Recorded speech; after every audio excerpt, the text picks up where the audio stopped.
Am I gonna get demonetized for saying the title of this movie? Well, I guess so. Hi everyone, it's me. The movie's called that. It's not me. Hi everyone, it's me, Grant, the movie and TV guy. Welcome to Days on Popcorn with Grant, everybody. And today we are talking about a movie. Movies and TV is what we do here, and it's early review time, and also from Sundance time. Tonight was the last screening at the Sundance Film Festival altogether, and it was also the last chance to catch an early screening of this film we're talking about tonight before it opens March 15th. And that movie is, because movies and TV is what we do here, that movie is The American Society of Magical Negroes. The American Society of Magical Negroes. Yes, that is the actual title of the movie. I promise. Look at the poster. It's the actual title of the movie. It is directed and written by Kobe Libby. I hope that is the correct pronunciation. And what is this film about? Well, the film centers on Aaron, played by Justice Smith. He is a young man who is an artist working with strings in a gallery, but he seems to operate under this idea of making white people comfortable, therefore not speaking up for himself, not owning his art and owning his work. And witnessing this and almost witnessing an almost tragic situation involving a misunderstanding is a mysterious figure played by David Allen Greer, who seemed to be working as a waiter at his gallery show, who turns out to be there to recruit him into a secret organization. That organization is the organization of the title, the American Society of Magical Negroes. And as the opening scene informs those who do not know, and for someone like me does, because I see a lot of movies and I know the terms, but for many people, they don't know what this is. In the film terminology, the Magical Negro is a character who is an African American character, a black character, who comes into a movie and is a stock character, serves no purpose other than making the white character's arc complete, and has no inner life, no backstory, and is a really dated stereotype. These are the people, and in this movie, that is not a movie thing, it's the real world. These people literally have magical powers and can magically appear and reappear almost in a Harry Potter sense, and basically are wizards who go to basically have to sort of uh, focus on something called a white tears meter, where essentially they have to fix that. Anyway, complicated mythology. Point is that he is recruited by David Allen Greer's character to enter the life of a white man working at a tech startup, played by Drew Tarver.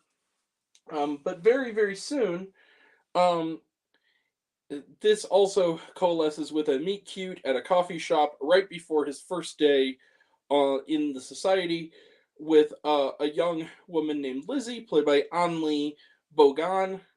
Bogan. I hope I'm saying the name correctly. Who is charming as hell. I've never seen this actress before. She's amazing.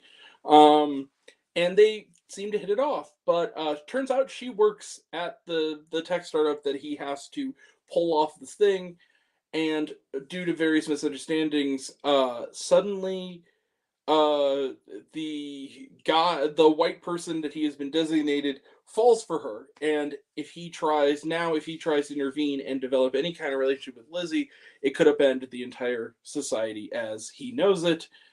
And yeah, and let the mayhem begin. So this okay, so the American Society of Magical Negroes premiered a few days back at Sundance Film Festival. This is the last screening.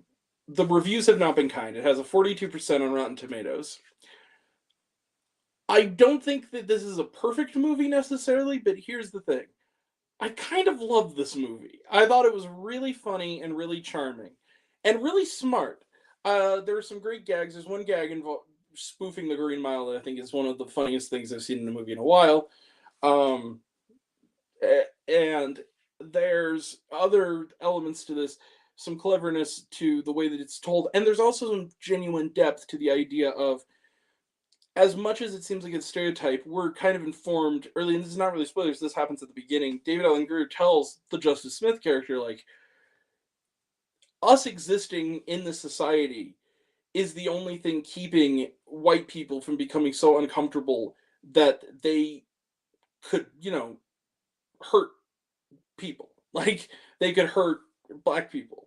And so that's really what this is about. It's about sort of keeping white people happy and helping fellow black people survive, which is a fucked up idea. And the fact that that is, part of society has been and will always be fucked up. And this movie gets that. And through this character, what I really liked is that he is a character who doesn't want to rock the boat until he kind of realizes, no, I want to rock the boat. I want to have a story. I want to have my story. I want to have a life. And I don't care if it makes you uncomfortable. I think that's really, really cool.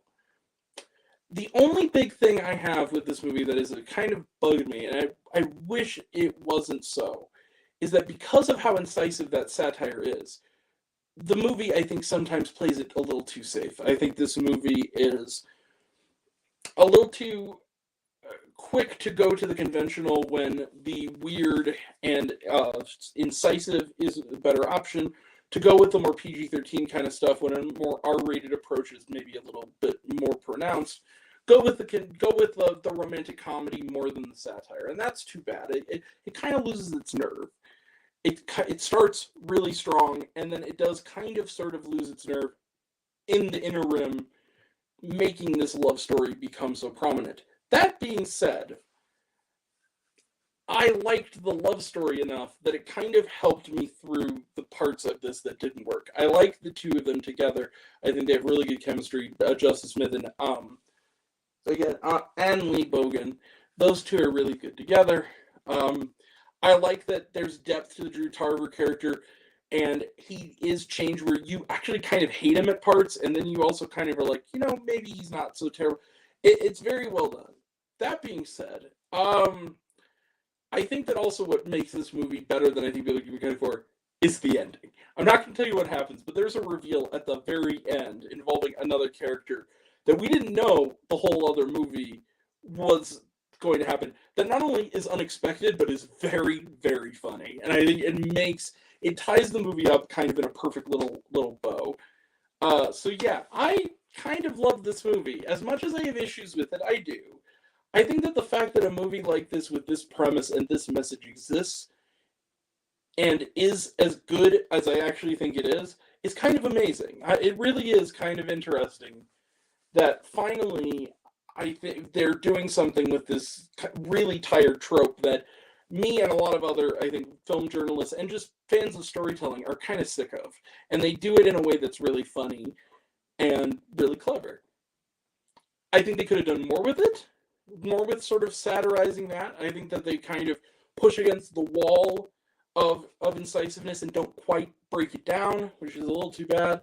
But that being said, and make it maybe a little too accessible, which I think is another thing. I kind of wanted it to be angrier and more Spike Lee, like that kind of thing. But it's not. And I also think it also suffers a little bit coming out so close to the heels of American Fiction, which did satirized the way black artists are portrayed in Hollywood and in just media and the world at large with so much more bite and venom. And this one doesn't, and it's a little too bad. But that being said, I did really dig this flick, and I'm not going to go all the way with it, but I'm going to go pretty far, guys. I'm going to give the American Society of Magical Negroes 4.5 out of 5 stars. I think this is a lot better than people are giving it credit for. This has a 40% on Rotten Tomatoes. It doesn't deserve to be that low. This is a solid film. Just even on world building alone, this is a fascinating movie. So yeah, a good time. Yeah, probably the weakest film, I'd be honest, I saw of the 4 I've seen at Sundance this year, but I still really enjoyed it.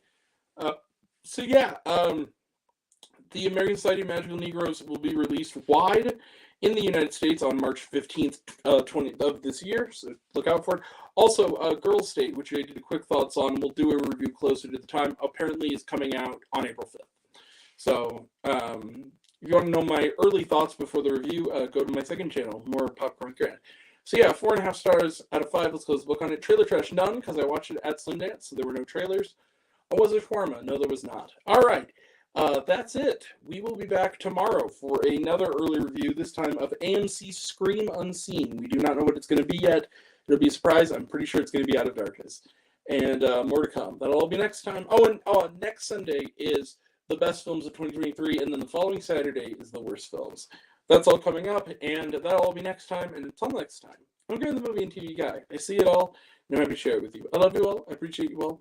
I love you all, class dismissed. I love you 3,000. Be kind to one another. If you like this video, give it a like if you want to. Give it a subscribe if you want to. Give it the bell. I don't know what it does. That's what you're supposed to do, or so I've been told. Leave a comment, even if it's, hey, Grant, I like waffles. It really helps out. If you want to find me else for reviews, lists, and other fun stuff, you can check me out on all my social media. I'm on literally everything at either Raised on Popcorn with Grant or Raised on Popcorn. You see this guy's mug, you'll know it's the right one. Take care of yourself, take care of your mental health. It's incredibly important. And I want to know down below, what did you think of the American Society of Magical Negroes? Did you like the movie? Did you hate the movie? Do you think my opinion's good? Think I'm full of shit? Comment below, let me know. And until we meet again, we were all raised on popcorn. Make mine with extra butter. I'll catch you guys next time. Take care, everyone. See you around. And by the way, thank you, Sundance. It's been so much fun this year. They've all been winners. So thank you. And yeah, Sundance Film Festival's over. It was such a ride. Thank you. And thank you all for watching. Take care, everyone. See you around. Bye. Oh.